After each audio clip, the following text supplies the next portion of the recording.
Are you #very Asian? Hello, everyone, and welcome back to Easier with a Friend.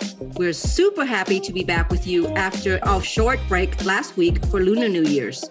And fittingly, we thought since it's Lunar New Year this week, we should share some positivity for the Year of the Tiger by going over our favorite ways of being #very Asian. We are your hosts, Chi and Elaine. And we're very honored to be spending time with you on this most important of Asian holidays. Yep. First of all, I want to apologize for my voice today. I've been battling some severe allergies recently. But for those of you who are wondering, the #very Asian began trending shortly after New Year's Day when Michelle Lee, a Korean-American anchor at the NBC affiliate in St. Louis, received a racist voice message complaining that she mentioned eating dumplings for New Year's as a Korean tradition.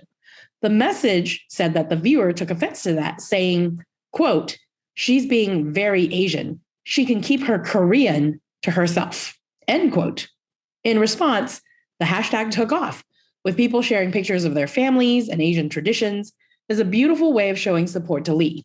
Obviously, we here at Easier with a Friend, being very Asian ourselves, and definitely being in support of positive messages, wanted to share some of the ways we embrace our Asianness as a show of solidarity. So, Chi, what are some Asian things that you would say you do normally? There are, I guess, a lot of things that we do that are very Asian, but because it's part of our kind of everyday life, and because we are Asian, we're not as aware of it being so Asian. So I have an interesting story on this one.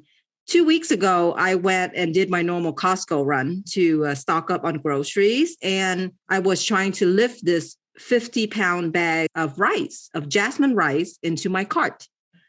And as I was doing so, this older American woman walked by me and said, "Wow, that is a lot of rice. What do you do?" Like asking me what do I use that much rice for? In any case, I told her, "Oh, my family, we go through this relatively quickly." I told her that we eat rice almost every day. And a 50-pound bag for a family of 4, my kids love rice. It's not that much. In any case, she was like, "Yeah, this would take me a lifetime to finish." And in that moment, I was like, I guess buying rice in a giant 25 pounds or 50-pound bag is very Asian. And I hadn't really considered it because growing up, and even in my own household, we have rice bags that are normally that size sitting in storage somewhere in the pantry, right? So that's funny because we had this discussion prior to us starting recording, and we were like, what are some very Asian things that we do? And I think personally for me, I was thinking about how I can't go very long without eating Asian food, without feeling like, oh my God, I need to eat something Asian, anything Asian, like Thai, Japanese, Korean, Chinese. I don't even care, just some Asian food. Versus it's interesting because I guess I would never have consciously realized it without being married to my white husband, who cannot eat Asian food back to back to back to back for too long. So we constantly kind of switch back and forth between Western food and Asian food, because after so many days of Western food, I need Asian food. And after so many days of Asian food, he needs Western food.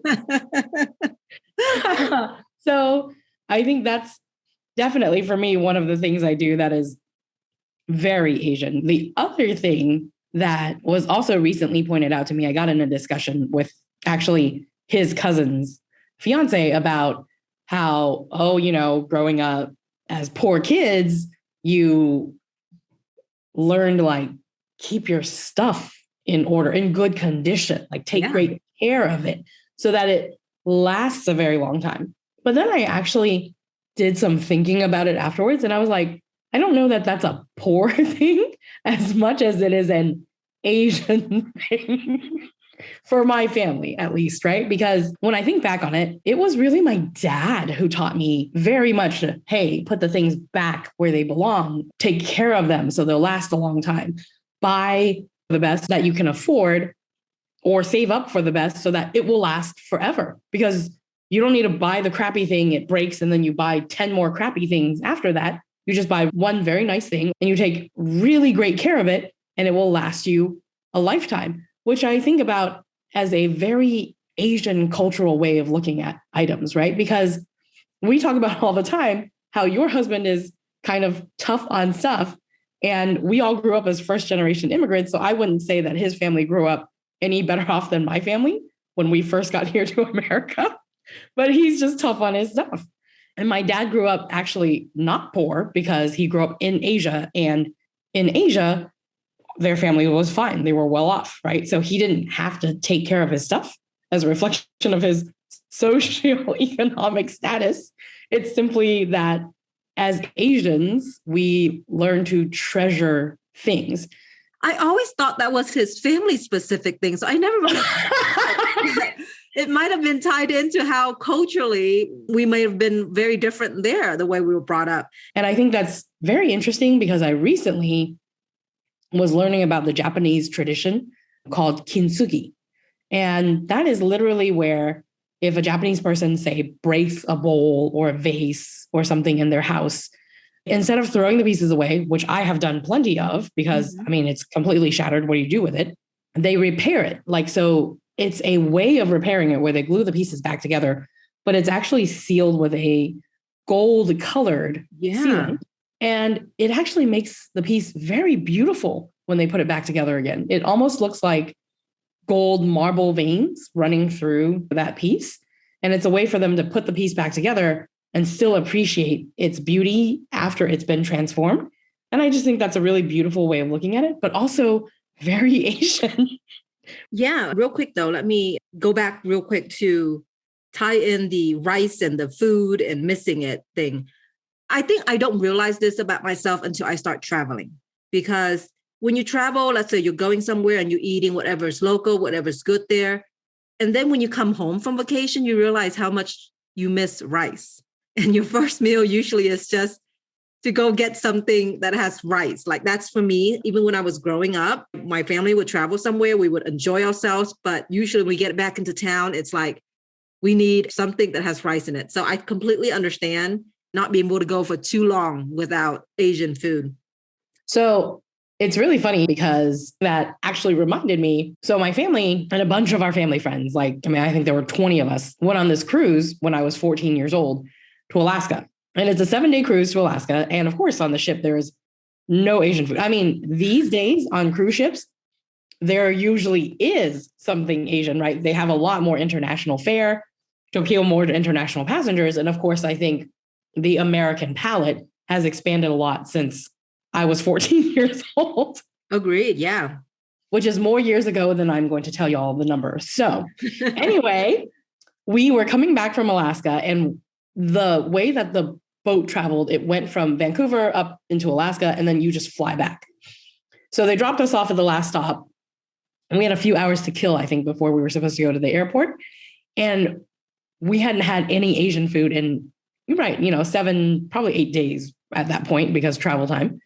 And I believe we were in Juneau. We were just walking down the street exploring Juneau. And it was hilarious because we saw this tiny, crappy hole in the wall Chinese buffet across the street. And it was right around lunchtime. We were kind of already discussing, oh, what should we have for lunch? And someone went, oh my gosh, there's a Chinese buffet. And we stampeded the place. I mean, when I'm saying tiny, in my memory, it barely sat all of us, right? There weren't that many seats extra. And there wasn't that many people who came in while we were there. And I'm sure the food was terrible by any other standard of time. But that day when we were there in that restaurant, all of us were like, man, this is really good. This is really good for this hole in the wall Juneau, Alaska place. But looking back, I think we were just starved of Asian food for too long. So anything was good to us that tasted Asian, that had rice, basically. So no, it's true. When we go on vacation, I definitely miss Asian food. The great thing about it is nowadays it's so much more accessible everywhere, right? But in our youth, when we travel, not so much. Anything else for you? Any traditions, or particularly maybe for Lunar New Year's that's coming up? For Lunar New Year, some of our favorite things to do. And again, I never really thought about this until I had kids, because then you kind of feel that sense of responsibility to pass on those traditions and cultures to your children. Before, of course, when I lived with my parents, they would be in charge of making the Lunar New Year menu and I didn't have to think about it. And then when my kids were a lot younger and weren't really fully participating in the cooking or the eating as much, I would not really think about it. I would try to plan a special meal, but it could have been anything. It could have been steaks for all I care, right? But now that my kids are, of course, elementary school age and they're very aware, I find myself planning out the Lunar New Year menu. So, for example, there's this dish, it's called titkoto. I'm not sure what the English translation of the name, but it's basically has some pork and it has eggs in it. My kids love the eggs, but you basically like stew it for a long time. And it's very salty and it's got a lot of sweetness to it. You can use like actual coconut milk to cook with it. So it has that sweetness and that saltiness. And then you cook the meat for a long time so that it becomes super soft. And apparently that's a very Lunar New Year dish to eat. And then this year, I also plan on making this pickle that has some carrots, some bean sprout, and some, I believe it's chives is the English name for it. But yeah, so you pickle it, and then that's kind of part of your New Year food that's outside of the super traditional like bangcheng and things like that. But yeah, so I'm literally currently cooking that pork and egg in my kitchen right now. And I've got my husband washing the pot so I can come up here and do this recording. But that's what I'm cooking today for dinner for us. What about you? Love it. I love it. So yeah, no, I hear you about the Lunar New Year's traditions. I feel like as I get older, it is something that is more important to me, even though we don't have kids that I'm passing on the tradition to. But when you talk about passing on the tradition to your kid, I think that that's definitely valid, because a lot of what I do for Lunar New Year's these days is stuff that I did with my dad, right? So every Lunar New Year's Eve, he would go downtown, go to the temples, burn incense, pray, do all that stuff. And I don't even remember when I started doing this with him, because I certainly didn't do it as a child, because it's something you do fairly late in the evening, right? And I think as a kid, he didn't want to take me out that late, because Lunar New Year's isn't technically a holiday you go out of school for here. Yeah. I think in a lot of Asian households, even though Lunar New Year was a big holiday of the year, Asians are so afraid that their child will miss out on the education that you did not go out of school for Lunar New Year's, right? So they wouldn't take us out of school. So he would not, like, if it fell on a weekday, I wouldn't go with him until really like the tail end of high school and then through college. And then all the way until he passed away, we used to do this together. We'd go down to the temple and burn incense. And when my brother got a bit older, he joined us. So it was something the three of us used to do every year.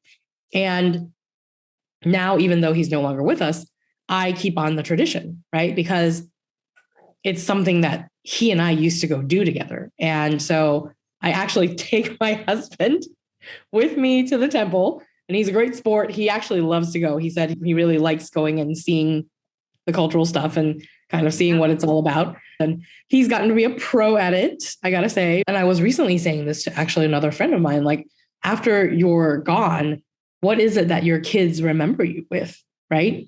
And a lot of these traditions, particularly for me, Lunar New Year's, going to the temple, it does make me feel almost kind of like I'm still going with my dad, for lack of a better way to say it. You feel connected. Yeah. But as far as foods that we eat for Lunar New Year's, there are so many. Well, so for Chinese people, you don't have to cook all of the traditional New Year's foods, but there's some heavy hitters that we definitely like, or at least I think every family's tradition is slightly different.